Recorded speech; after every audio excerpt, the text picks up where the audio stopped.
Hey everybody, it's Perry. Just stopping in before the episode gets going to let you know, in case you didn't hear it on last week's episode, that this is an episode that was banked up a while ago, actually, all the way back in 2020 with Swan. It was recorded in anticipation of my daughter being born. And we just never got around to releasing it. The reason was because she wound up being a pretty easy baby to raise at the time, and we just kind of jumped back into recording, and so it never saw the light of day. Eric is gone this and next week, so we're putting this episode out, this old banked episode, this week. And then next week, you are actually going to hear the edited version of the live show from Memorial Day weekend featuring Kenny Coleman. So be on the lookout for that. If you were there for the live show itself, you are going to get the exclusive, uncut, unedited version of that here real soon. So be on the lookout for that as well. It's a big week for content, aside from the fact that kind of taking a week off, kind of not, even though, it's a banked episode. But we will be back to it very, very soon. I hope you enjoy this. I haven't even gotten to editing this, to listening to it. I'm excited to check it out with you. It's going to be kind of exciting, so hope you enjoy. This is going to be a lot of fun, and I'll see you real soon. I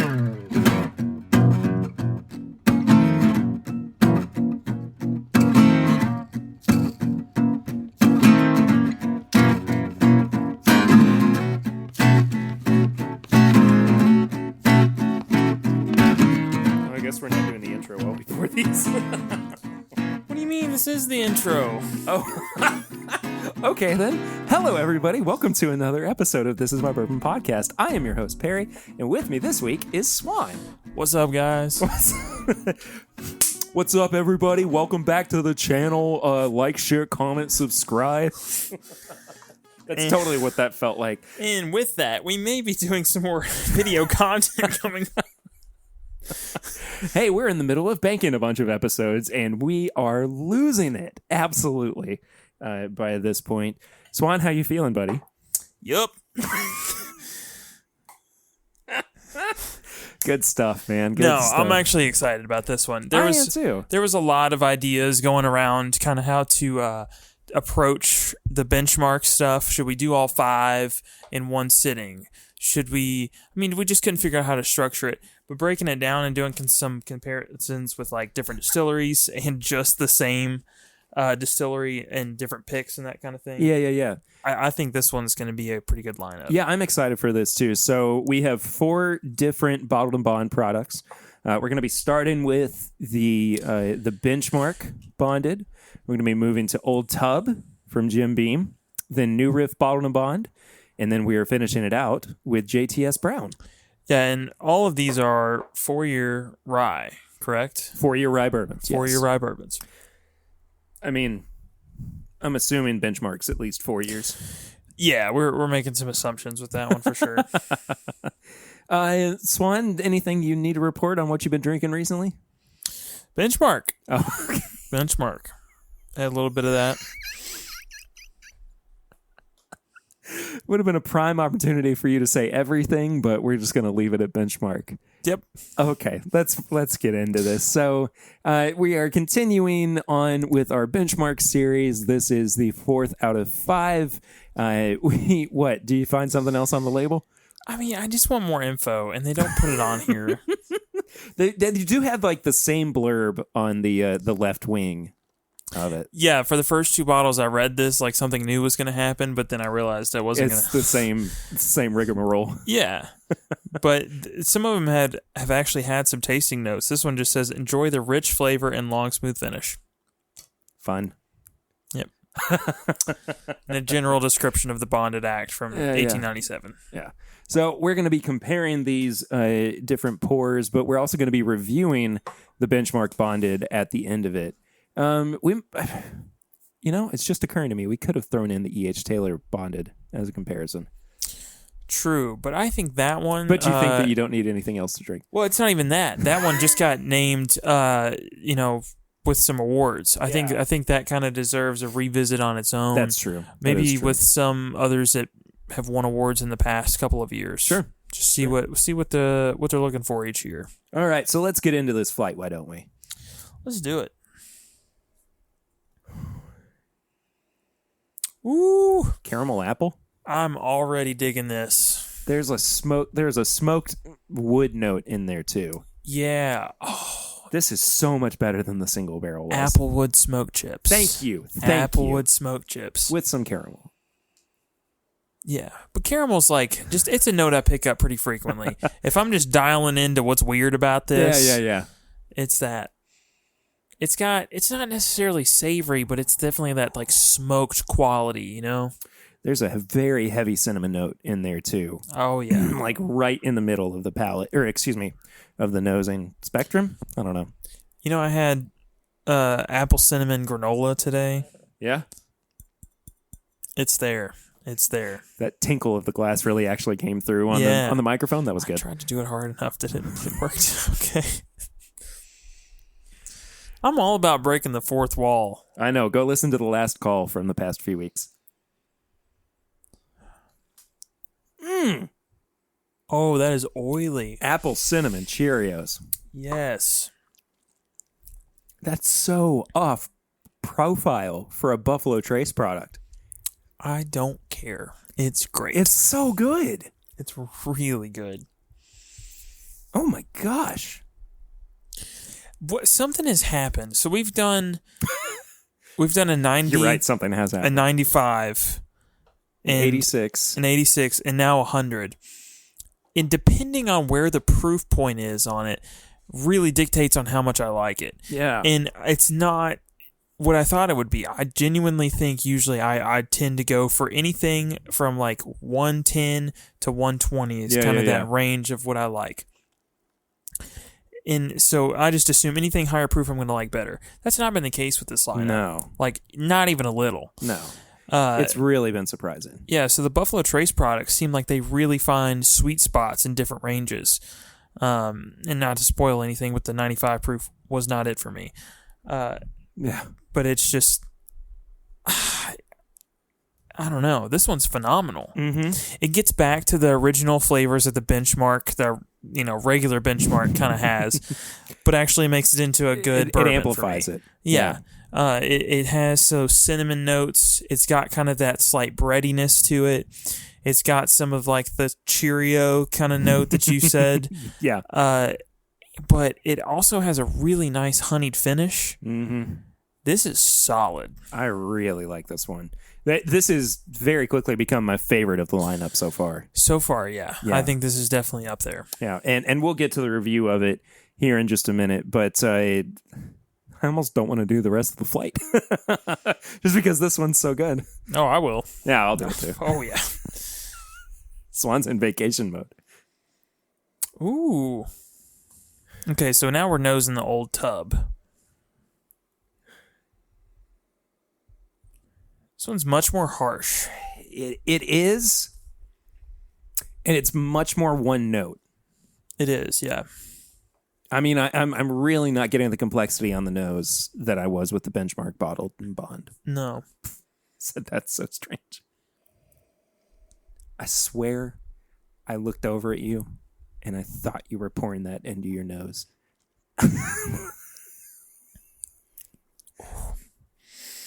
Whew.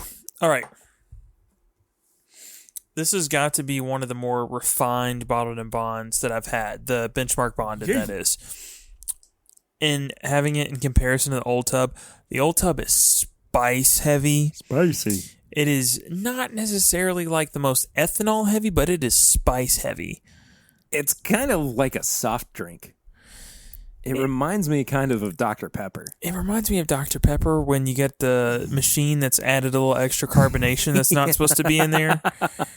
Yeah. It does have that same effect on my tongue, though. Yeah, and I'm not saying Where that it's as far as like carbonated. flavor, but just like the way it's hitting my tongue, it's like it's almost too much. It's like sensory overload a little. But it is. I mean, it does really have a cola note to it. Oh, for sure. Yeah, it's definitely like kind of a cherry cola, thing going on. Yeah. Not my favorite, but I still like it.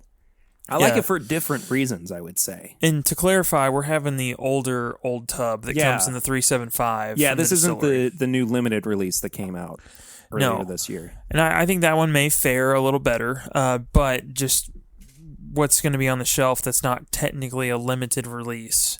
That's what we're having. And I don't think it fares near as well against the Benchmark Bonded. It's just not as refined. Yeah, second sip didn't really change that. No.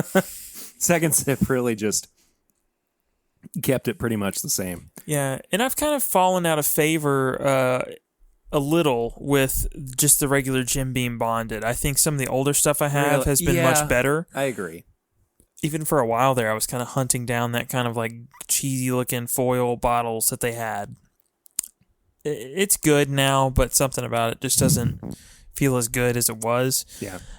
In the old tub being another offering from Jim Beam that's at Bottled and Bond, it's just, I don't know. I think I'd rather have the Knob Creek at 100 proof. Yes, yeah. And I would guess agree with 9 that. years old again. So yeah, that's up there. Yeah, that's good. Definitely. How about this new riff, Bottled and Bond? Yes, sir. I'll move on. Let's do that. That wasn't a command or a direction. No, but I'm taking it like one because I'm ready to move on to some new riff. Ooh. Okay. So this one's baked goods heaven. This one is very baked goods. I'm actually getting, oddly enough, like a tomato note on there too. I'm not really getting a tomato note. I'm getting like those nuts you put on the outside of like caramel apples and like just a yeasty like bread roll. Okay. Yeah, I kind of see where you're coming from. I think that what I'm latching onto with the tomato note. I lost it. What was it? I don't know. I picked up a tomato note. I think, I know what it was. I think it's because I'm getting a sugar note too, and it's actually being translated into like ketchup, oddly enough. Okay. Like kind of more processed. I don't know. I feel like I'm digging myself a hole that I can't get out of.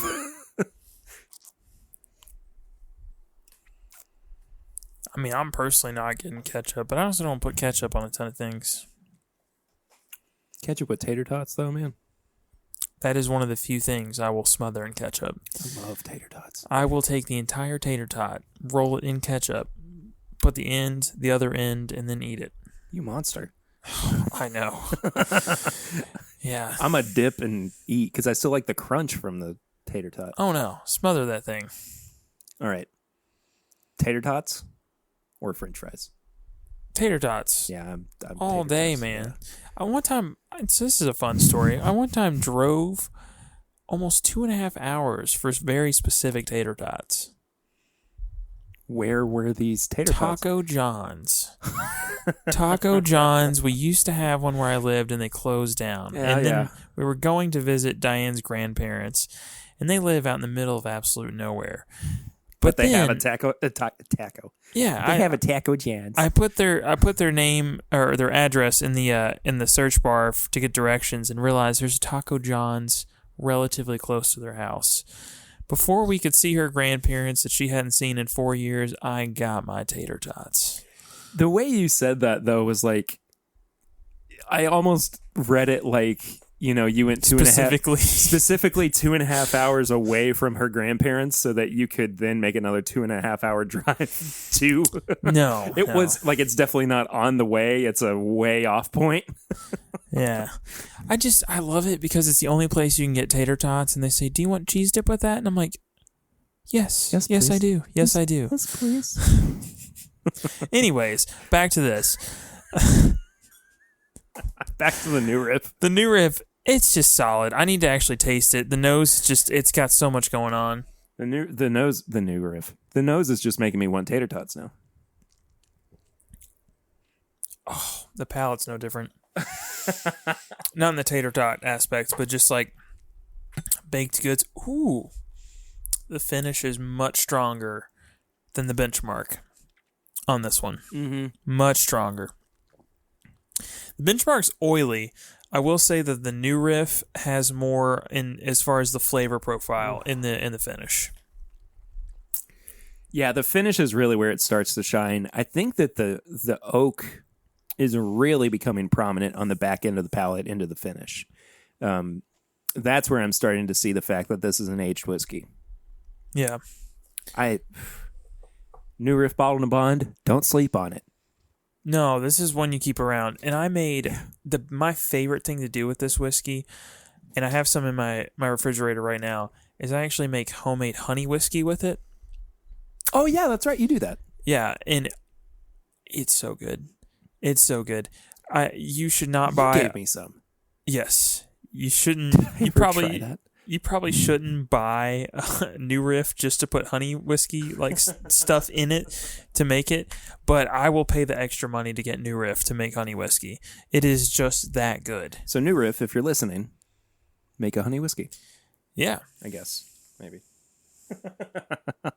I like this one a lot. This was... I always kind of forget how much I like New Riff Bottled and Bond, just because I think the single barrels are really where they shine. And they're definitely the ones that I would lean towards the most. But that being said, as a solid base product, this is great. Yeah. Now, it is the most expensive out of all of them that we're trying right now. I think it's deserving, though. Definitely think it's deserving. I did just go back for a sip of the Benchmark Bonded, just for comparison. Still delicious, man. That is still just an absolute banger. Are the kids still saying banger? No, but Perry, it does slap. Dadgummit. I don't know. They're you're not, one of you're those. Not as fond I of it like now? the New Riff better. Yeah. I will say I like the New Riff better, but I'm not saying I don't. I think the New Riff is better in and of itself, but I think that the Benchmark Bonded has a lot of merit to it. For half the price. Yeah. Yeah. Oh, yeah. And last but not least, the JTS Brown Bottled and Bond from the Heaven Hill Distillery. I'm about to get my feelings hurt if this is not the best out of the lineup. What if that happens? What if the Benchmark is the new king of the affordable Bottled and Bond products? Well, I'm not going to be upset about it. I'm going to get mad about it. I'm going to get mad about it. I don't know. I mean, I'm always glad for a new player coming into the game and doing super well, but at the same time, there's just those staples that I've like bragged about for years, and to go up to somebody and be like, forget all that. It's like I've always said, don't hate the player, don't hate the game, just don't hate. Yeah. I don't know. It hasn't caught on yet. Slow going. It's fine. I'm working on the viral campaign. I think, and you pointed this out to me earlier, they've not done any real promotion behind these Benchmark labels. Nothing. So it's hard for me to be proud of recommending a Benchmark product to somebody after them knowing the reputation that Benchmark has of just this absolute bottom shelf bourbon that's just fine with mixing with Coke. I don't know. I have a hard time being proud of my recommendation at that point. I guess at any point, though, somebody's looked at JTS Brown, which you just tasted, and saying this is, a good product to pick up. It's $10. It's in, kind of some old packaging. It's on the bottom, screw top.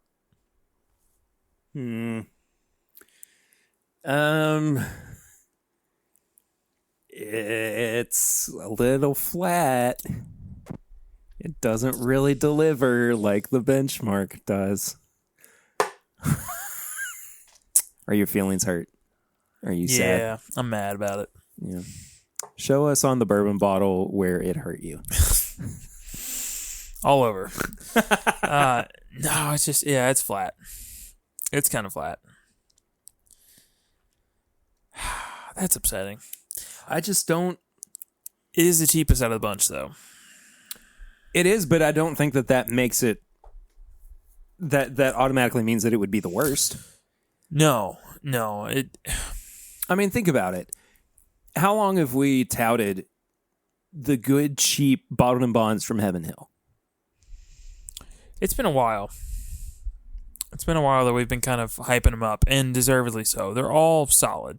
I just think that there are all these products that shouldn't be overlooked in the affordable bottled and bond realm. No, they shouldn't. Yeah. That being said, all these products are solid. They're all and all fine. for different reasons. Yeah, they're all for different reasons. Yeah. The Benchmark, I will say, is the most surprising out of the bunch. Absolutely. If you're talking just generic flavor profile for bourbon, this one is a standout because instead of going cherry, caramel, oak, it decides to go a little more apple, some cinnamon, has some kind of relation to the original product. Yeah. I mean, I genuinely think this is the strongest that we've had out of their lineup so far. And I think the proof point is good. It's affordable. I mean, it is hard to dislike this bourbon for what it is. Yeah, I think so too. I believe wholeheartedly that this is the biggest surprise out of the new Benchmark products so far. Part of me thought that this would just wind up being a product that is pretty generic in the flavor profile. For whatever reason, I thought maybe the small batch was going to be a little bit more elevated just because of the craft that would go behind it. Top floor. Had no idea what to think about that. No clue what was going to happen with that. And this was the one that I just kind of like, we'll see. But I've been so impressed with this one. They really stepped up their game with the bonded on in this lineup. Comparing it to everything else, though, is it the best? No, I think New Riff, honestly, is the best out of these products. I'm not trying to, crown a winner, but I do think it's important to compare it to what it's going up against in the market. Yeah. And I think it can hold its own. I really do. Yeah. So should we review this one? Yeah, let's give it a review. Yeah, so we have a review system of nose, palate, finish, and price. Each category is out of 5, and then we total it up for a score out of 20.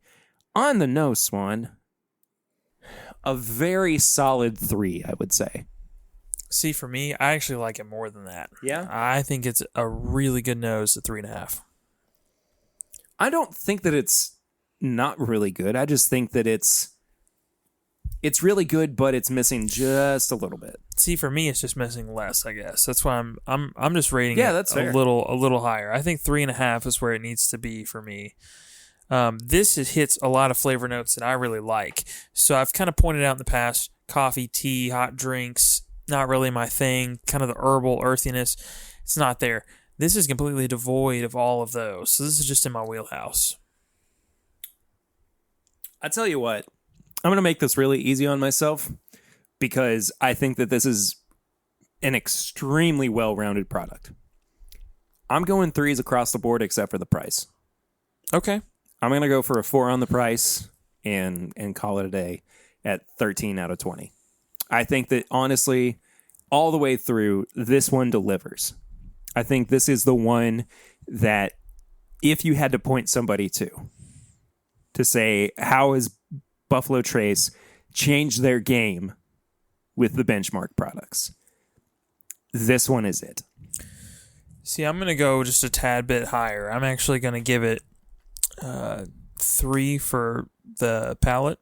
Going to do 3 for the finish and 4.5 for the price. Okay, that's fair. Yeah. That puts you at what, like a 14? 7. Yep. Yeah.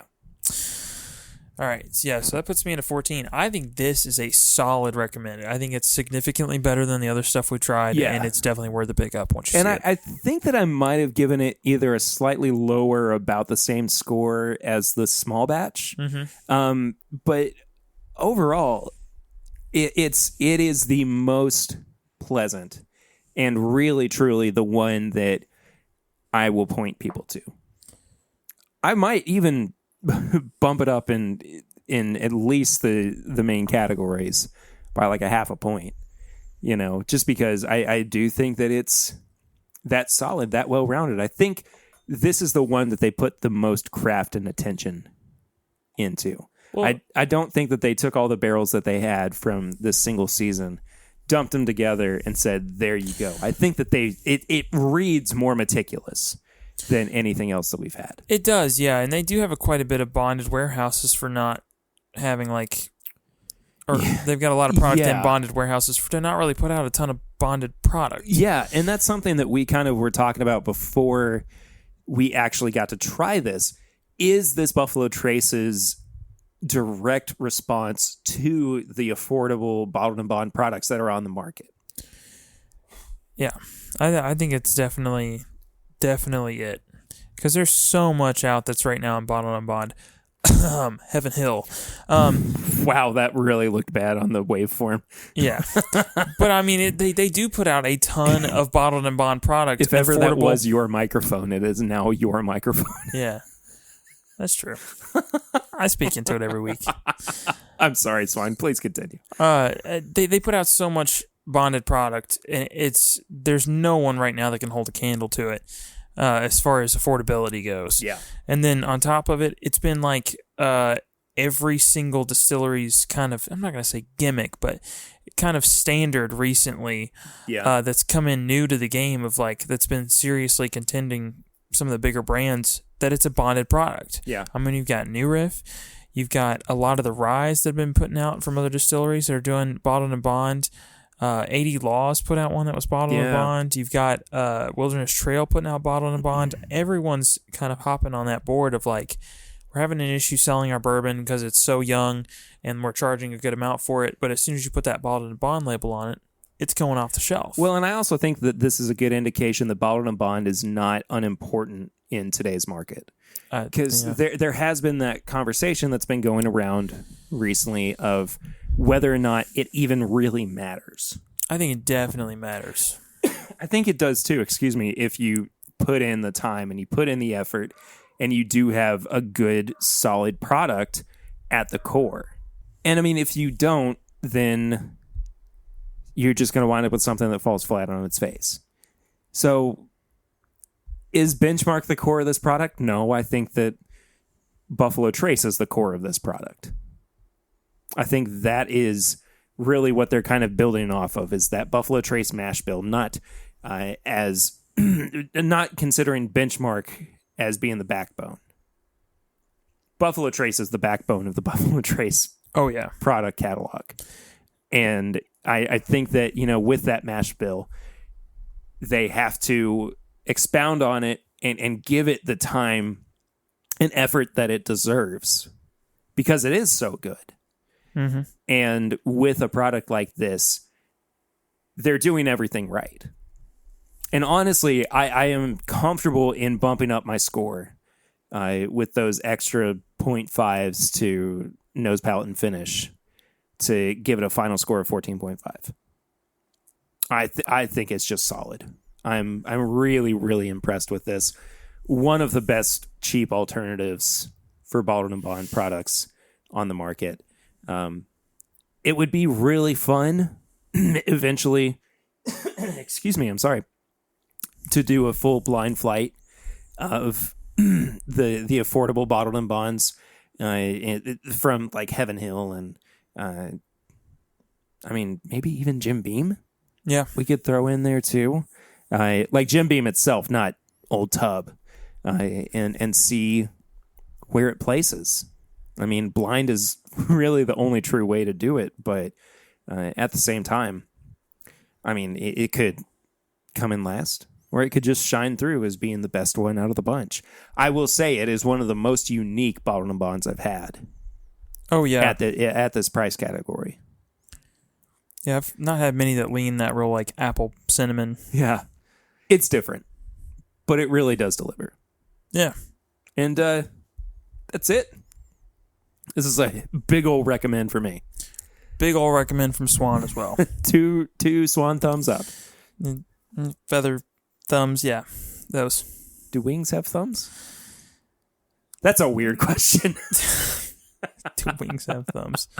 I did find out that some cats have thumbs. They're called Hemingway cats. I didn't know that's what they were called. Yeah. Huh. It's great. I have seen cats with thumbs before, though. Yeah, I saw one at Pet Value, and his name was Thumbs. Was it a black cat? Yep. Yeah, I think I know that cat now. Thumbs. Yeah. Anyway, that's a strange thing to say. Let's move on to tips and bits. Tips and bits. Oh, I had to look it up a minute ago. Yeah. You watched a movie last night? I did. I watched a pretty good movie last night and this morning. What does that mean? I just got up and watched a movie. Oh, okay. I thought you meant that like you watched that movie last night and then you also watched it this morning. No, I didn't. Safety Not Guaranteed. Have you ever seen that? I don't know anything about that. So it's from 2012. Netflix gave me this line that said quirky movies, and I was like, okay, we'll see what we got. And so the first one in that whole listing was this movie called Safety Not Guaranteed, and it's these journalists, and they basically are just kind of at a stalemate. They don't really know what to do as far as stories. Everything's boring. The main editor doesn't like any of the pitches, and then one of them kind of throws out this idea that there's a guy in the newspaper that's just asking for an assistant to travel in time. Interesting. So they're like, nothing else is going on. Let's go talk to this guy. And so one of the interns that goes with him offers to basically be the assistant. And it kind of turns into a bit of a rom-com. It's listed as that. Sure. With that. And this whole time you're like, is it for real or is he crazy or what's going on? And it's just a wild ride. I will say, if you're looking for closure, you're not getting it. But okay. But it's a really interesting way to spend an hour and a half. Definitely a solid recommend for me. And it's got some really good actors in it too. It's got Aubrey Plaza. Wow, that was hard. Banking episodes is difficult. Yeah, who else we got? Mark Duplass, Jake Johnson, all people you've seen. I love Jake Johnson. Yeah, all people you've seen in other like TV shows and stuff, but they kind of did a movie. Jake was from, I think that's who it was, but he was, Mark Duplass was in The League, if you ever watched that. Oh, okay, I know what you're talking about. Yeah. Hilarious guy. Jake Johnson was in New Girl. Yes, which is also a great show. He's the voice of Peter B. Parker on Spider-Man Into the Spider-Verse. Yes, which I also watched the other night. I love that movie. It's so good. I love that movie with every fiber of my being. That movie makes me want to watch John Mulaney every time. It also kind of is redeeming for Nicolas Cage in a way. I got a podcast for you. All right. It's called 25 Days. 25 Days. So it's 3 comedians who go to the Edinburgh Fringe Comedy Festival in Edinburgh, Scotland. And it's a 25-day festival. So they're basically recording every day of the festival, talking about the acts that they've seen, anything that they've gone and done, how ridiculous all of it is. But this year with COVID, they didn't go, but they kind of pantomimed that they did. And so every day they're still releasing episodes, but it's just increasingly more ridiculous. And you want to talk about seeing guys go crazy. They recorded 14 30-minute episodes in a row in one day. Oh, no. I mean, I'm sure the alcohol aspect is going to be harsh on us, as I'm experiencing now. Yeah. But they're trying to be on comedy-wise for 30 minutes. Yikes. Or 14 episode segments, whatever it is. And it's really funny to watch them riff and come up with nonsense stories about what they did that day. And then kind of dance around the topic of COVID. It's really, really funny. But they've been doing it for the past 2 years as well. Mm-hmm. And there's one story in particular. I don't want to they will definitely do it more justice than I will. But they went to go see a comedian and he was doing crowd work and everything. And he was like, what do they call a spaghetti sauce in Italy? He's just waiting for responses and everything. And one lady goes, pasta sauce? And somebody else goes, red pizza sauce? And then there's this one guy with all the confidence in the world. He just goes, spagoo. And it was one of the funniest things I've ever heard in my entire life. And then just the fact that this man, full-grown man, thought that maybe somewhere in the world somebody thought that spaghetti sauce was called Spagoo. Spagoo. Got a big old plate of spagoo ready for me after we record this podcast. Anyway, it cracked me up, and they're very funny guys. They're the same guys who actually do the show Ooh Spooky, which is they read through a Reader's Digest book called Mysteries of the Unexplained. Mm-hmm. I've talked about it on the show before. Really, really good stuff. I mean, they're all very, very funny guys. So that's it for Tips and Bits. I think that's kind of it for this week's episode. Thank you all so much for listening, as you always do. And if you are new to the show, thank you for making it this far through our 5-week series on the new Benchmark products. Next week is going to be our very last one. Swan, where can people find you on social media? I'm on Instagram and Facebook at My Bourbon Finder. And I am on all social media platforms at PRitter1492. You can follow the show at My Bourbon Pod on Instagram, Facebook, and Twitter. You can also leave us a 5-star rating and review on the iTunes podcast app or wherever you actually listen to your podcasts. I don't know what Swan's doing over there anymore. You had one eye closed. Yep. You can send all of your questions and comments to thisismybourbonshop@gmail.com. And that's also where you can find all of our barrel and merchandise at Bourbon Shop. It's threadless.com. What is it? Bourbonshop.threadless.com. There it is. It's kind of both of them. Found it eventually. Right? Yeah. We got there. You can leave us a voicemail for our Barrel Ring segment at 859-428-8253, and we will listen to it here on the show and respond to it accordingly. It's always fun and ridiculous. So if you have something fun and or ridiculous to, leave for us, I'm going to be sleep deprived eventually, and it's going to be really, really funny for me to listen to you guys ramble on about anything. Just anything. I mean, it's like a 3-minute limit on the recording, but still, it's good stuff. Just going to call in and read off my grocery list. Fantastic. That's what I need.